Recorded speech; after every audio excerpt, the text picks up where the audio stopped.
Bonjour. Ceux qui lisent un tant soit peu la Bible connaissent ces paroles de Salomon. La mort et la vie sont au pouvoir de la langue. Précédé de cette haute affirmation, de l'usage de la parole dépend la nourriture de l'homme. Il s'alimente du produit de ses lèvres. Son père David avait énormément souffert des ravages provoqués par une langue malveillante. Écoutez une de ses complaintes. Écoute, ô Dieu, ma voix lorsque je me plains. Préserve ma vie de la crainte de l'ennemi.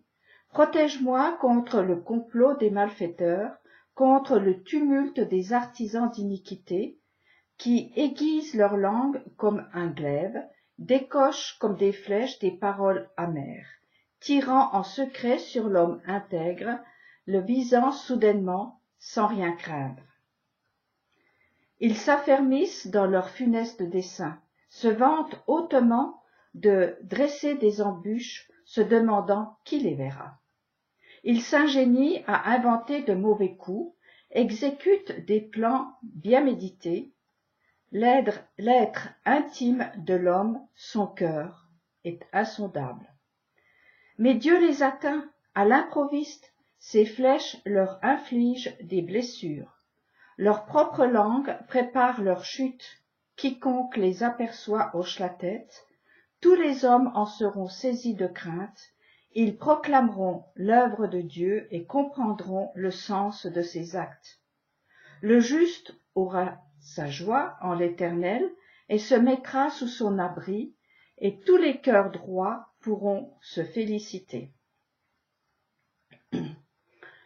Pour la plupart d'entre nous, les méfaits, les embûches, les mauvais coups font penser à des armes plus ou moins sophistiquées, bien visibles, très chères, souvent très bruyantes, lourdes, et les conséquences de leur maniement sont spectaculaires.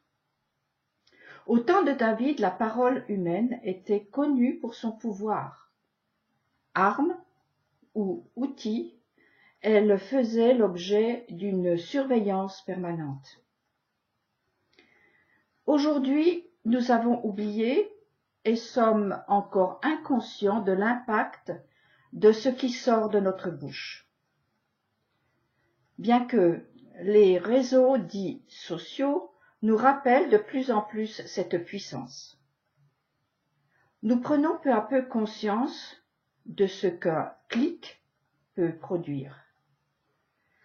Voyageant d'un bout du monde à l'autre, en quelques secondes, un mot peut déclencher une catastrophe.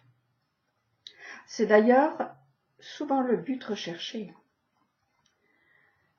David compare les mots à des glaives et des flèches.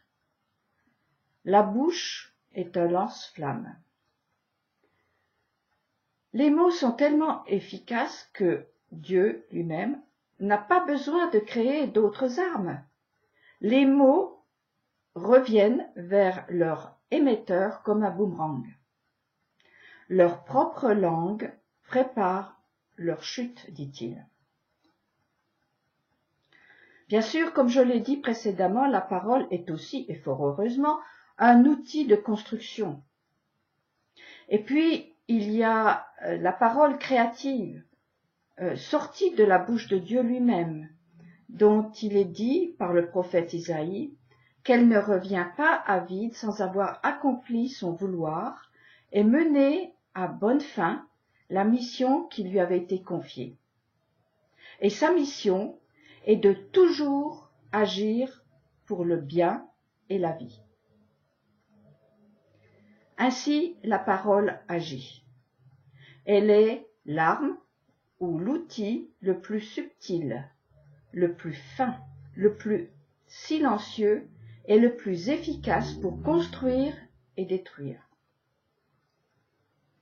De nos mots lancés pour le bien ou le mal, Dieu fait des boomerangs. En avons-nous réellement conscience? Je ne pense pas. Et je ne m'exclus pas de cette distraction. On parle comme on respire, sans réfléchir.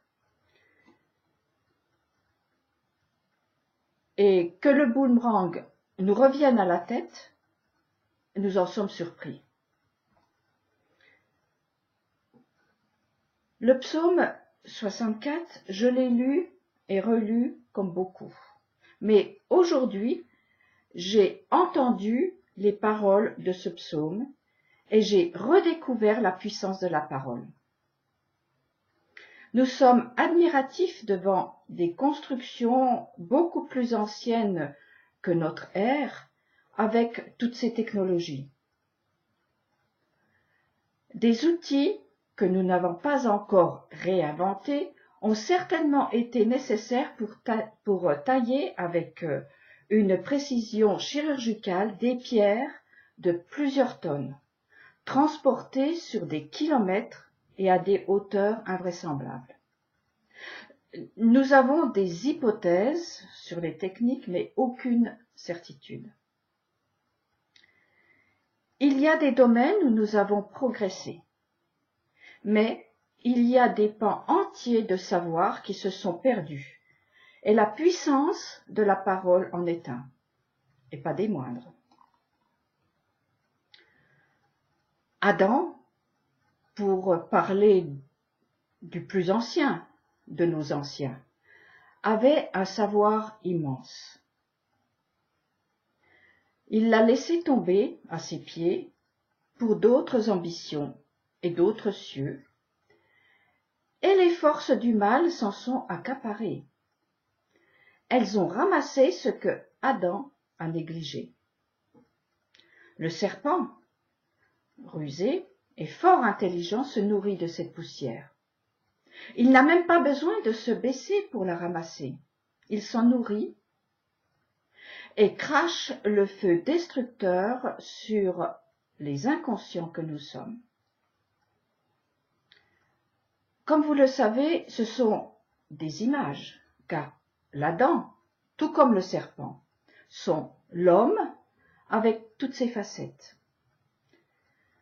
Dans sa bouche, la parole est devenue un outil autant qu'une arme, sans distinction nette. L'homme est devenu banal en banalisant ce don unique qui est le pouvoir de parler, façonner des lettres, des mots, des livres et des histoires. Poussière tu fus, oui, poussière de lumière tu fus, mais poussière morte tu es devenue, par orgueil ou par négligence, ce qui n'est guère mieux. Dans la Bible, nous trouvons des exemples cuisants de la récupération par le mal de la puissance de la parole. Je pense notamment à Nimrod et à Ésaü. Nimrod, un despote cruel, œuvrait au nom de Dieu. Son arme, la parole.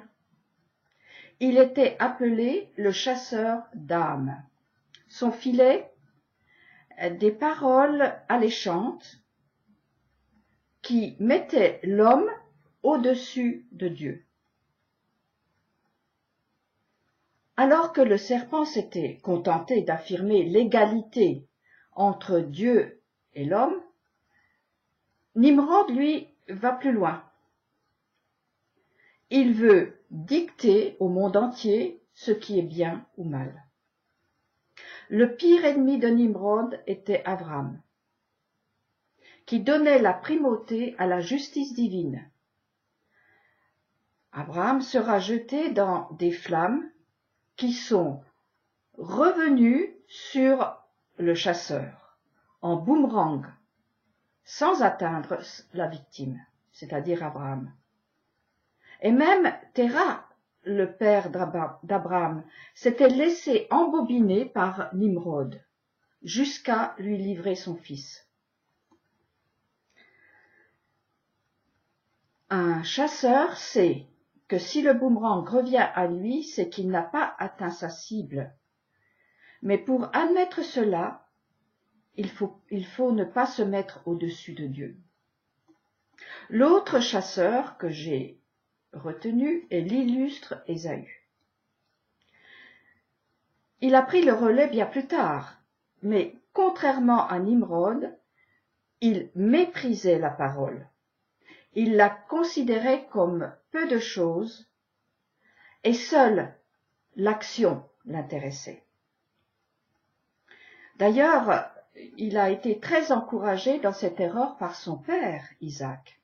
Comme quoi, les pères ne sont pas infaillibles et ont bien du mal, eux aussi, à distinguer la place de la parole et son rôle dans la bonne marche du monde. Nimrod et Ésaü, voilà deux chasseurs enragés qui ont mal mesuré leurs droits, leurs devoirs et leurs responsabilités face à ce don de la parole fait aux hommes. Adam, fils d'Adam, s'il te plaît, je t'en supplie, reviens. Reviens à la parole du commencement qui est étincelle de lumière. Un jour, un jeune homme a ramassé les étincelles que les responsables du temple laissaient traîner. Il s'appelait Samuel, fils de Hannah. Il est dit de lui, il ne laissait tomber à terre aucune de ses prophéties, c'est-à-dire que chaque message retenait son attention. Et pendant ce temps, les chargés du temple, en l'occurrence le prophète Élie et ses fils, non pas le prophète mais le grand prêtre Élie et ses fils, n'écoutaient rien et faisaient n'importe quoi. Comme vous le savez, Samuel est celui qui a oint les 2 premiers rois d'Israël avec l'huile sainte, qui est symbole de lumière. Cette lumière, David et les hommes de son temps la connaissaient comme étant du feu qui sort de la bouche d'un homme. Un feu qui ne s'éteint pas et peut consumer son émetteur si ses intentions sont maléfiques. C'est d'ailleurs ce qui est arrivé aux initiateurs du supplice prévu pour Daniel et ses compagnons. Le feu de la fournaise a épargné les justes, comme Abraham et Daniel, et dévoré ceux qui voulaient se délecter du spectacle. C'est peu dire que nous vivons aujourd'hui un énorme retour de flamme avec tous les moyens mis à notre disposition pour diffuser des paroles. Une masse énorme de mots maléfiques se déverse à chaque seconde sur nous. Et ce ne sont pas que des mots de lumière, ce sont surtout des déchets nauséabonds sortis des entrailles du serpent. La terre se meurt, étouffée, intoxiquée par les polluants. C'est bien de s'en inquiéter et d'essayer de renverser la vapeur. Mais il me semble que cela est la conséquence des mots pourris qu'émet et qu'ingurgite l'homme. Jusqu'à ce que tu retournes à la terre, d'où tu as été tiré, car poussière tu fus et poussière tu redeviendras, est-il écrit. Quelle terre, quelle poussière! Ne nous trompons pas en ayant les yeux rivés sur la surface, sur ce qui saute aux yeux. M'est avis qu'il faut creuser. Creuser vers les mines d'or, de diamants, d'opales, etc. pour extraire enfin les mots des boues toxiques qui les submergent. Construisons avec ces pierres précieuses que nous avons perverties. Allons dans les profondeurs des mots qui regorgent de trésors. Dans la Torah d'Israël, il y a des descriptions de ces constructions en pierre et bois précieux. N'est-ce pas l'image du temple où l'Éternel veut résider, c'est-à-dire l'homme reconstruit, réparé par des paroles de lumière? Il est temps de repenser les mots, les nettoyer des mensonges qui les rendent mortels. Je ne peux pas laisser de côté un genre de paroles plus sournoises mais tout aussi néfastes, les paroles hypocrites qui ne correspondent en rien au cœur. Elles sont aussi dénoncées dans la Bible, mais c'est l'Éternel qui s'en plaint.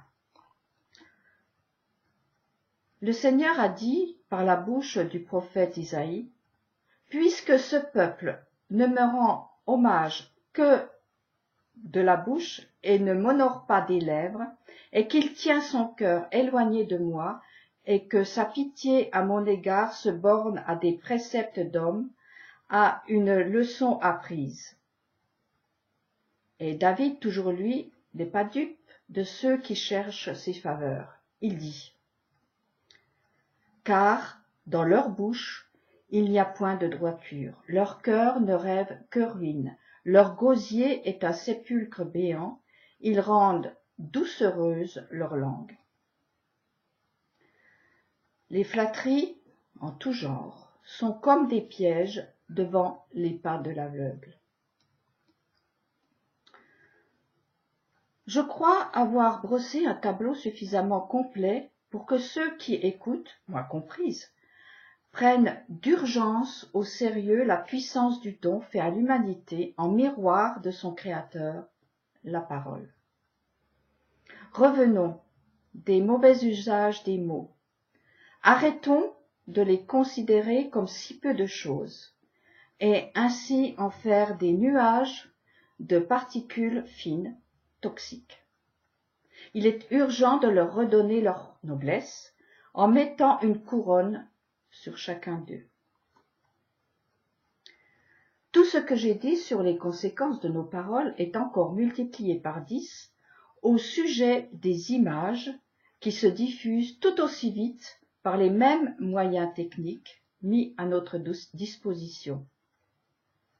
L'incendie qu'elles peuvent provoquer est terrible. Je ne sais pas s'il est possible d'arrêter l'incendie sur une grande échelle, mais du moins faisons-le chez soi, chez nous, sur notre palier, dans notre voisinage, notre quartier, et nous éviterons au moins de graves retours de flammes à nos maisons. Ce ne sera déjà pas si mal, non ?